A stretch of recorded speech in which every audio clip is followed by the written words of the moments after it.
నంద్యాల జిల్లా డోన్ నారాయణ స్కూల్ వివాదాలతో సతమతమవుతోంది. నారాయణ స్కూల్కు చెందిన ప్లేగ్రౌండ్లో 5 విద్యార్థులతో మట్టి లాగించే పని చేయించారు ఉపాధ్యాయులు.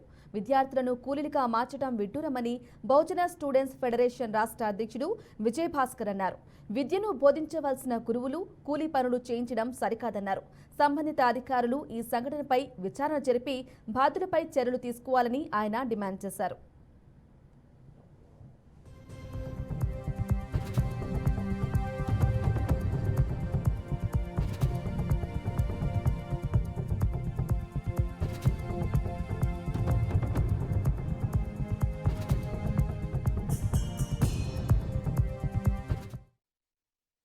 నారాయణ స్కూల్లో గత కొన్ని సంవత్సరాలుగా అనేక సమస్యలు ఉన్నప్పటికీ ఆ యొక్క సమస్యని సంబంధిత విద్యాధికారులు తీసుకెళ్ళినా ఎటువంటి ఫలితం లేకపోయింది.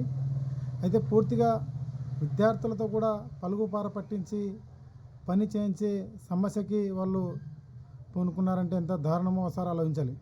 అయితే తల్లిదండ్రులు వేల రూపాయలు ఖర్చు చేసి మరి విద్యార్థులను మంచి చదువు చదివించాలనే ఆకాంక్షతో వాళ్ళు తమ పిల్లలను నారాయణ కార్పొరేట్ విద్యా సంస్థల్లో జాయిన్ చేస్తే ఇక్కడ మాత్రం వాళ్ళు పలుగుపార పెట్టి పని చేయించడం దారుణం మనం చూస్తున్నాం.